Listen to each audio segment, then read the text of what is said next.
Hey guys, so today you and I are going to talk about emotional vampires. So let's get into it. So the question in question was, Frederick, how do you deal with an emotional vampire at work when you are a software developer?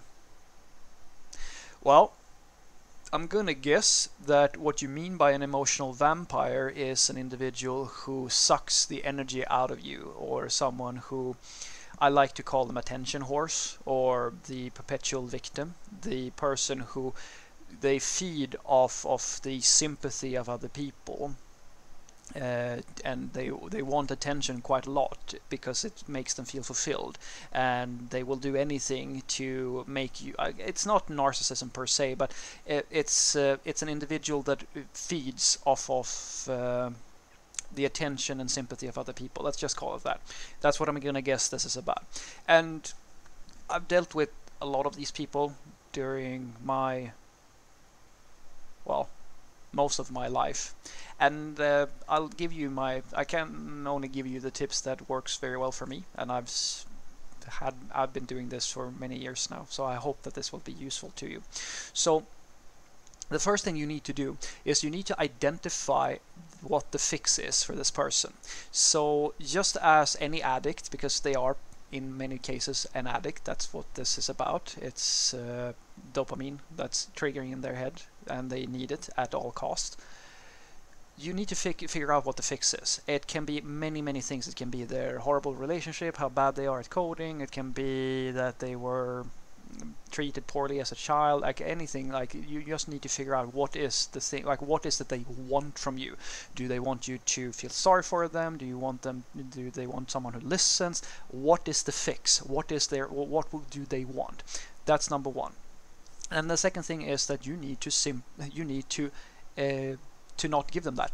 That's what you need. It's the playing dead game. It's literally what it is. Like, a bear comes into the camp, play dead, or run faster than the fattest kid in the camp.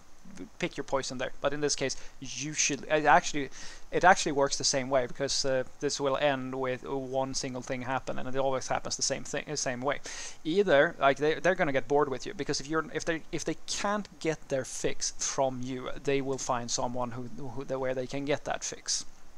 I promise you. So it's kind of like outrunning the fattest kid in the camp, or playing dead and then have them pick some other poor fucker to eat.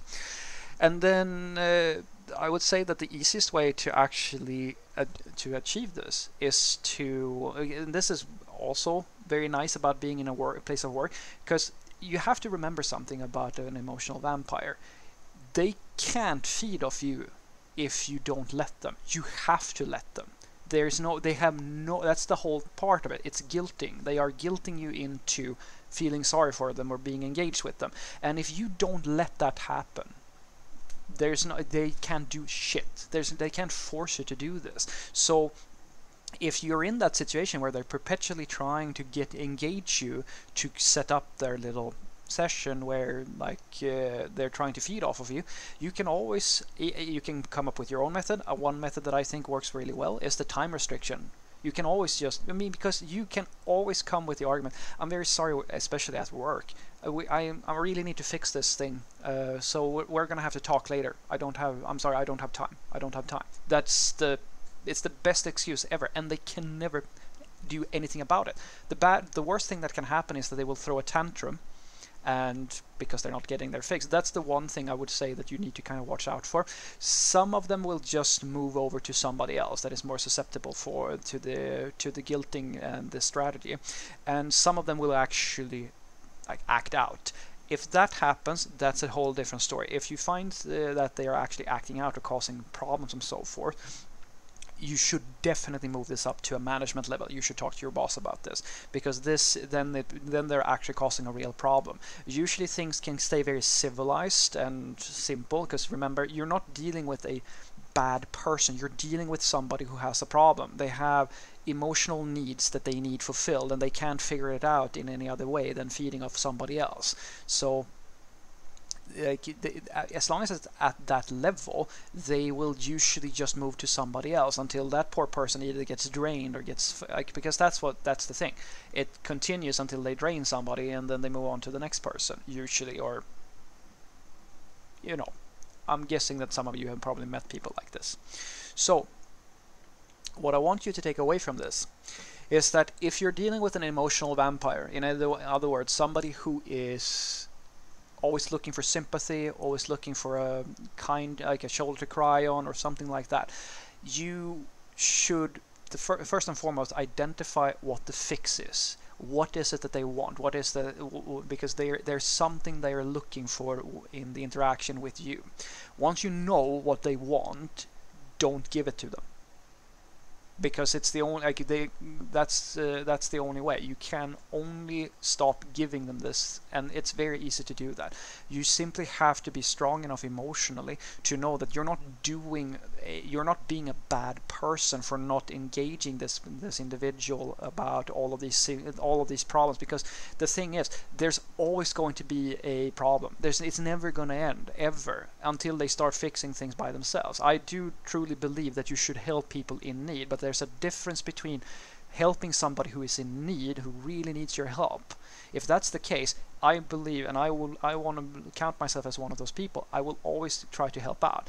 But that's a whole different story from having somebody who is always always has a problem, and there's never any way to fix it, and what they really only want all the time is sympathy or something like that, and it's gonna eat you from the inside out. So don't give it to them, and try your best to stay strong when they start trying to guilt trip you, because they're going to try to guilt trip you into listening to them and so forth. And it's as I said, it's like an addict. It's like a heroin addict who promise you this is the last time and ends up stealing from you because they can't control it.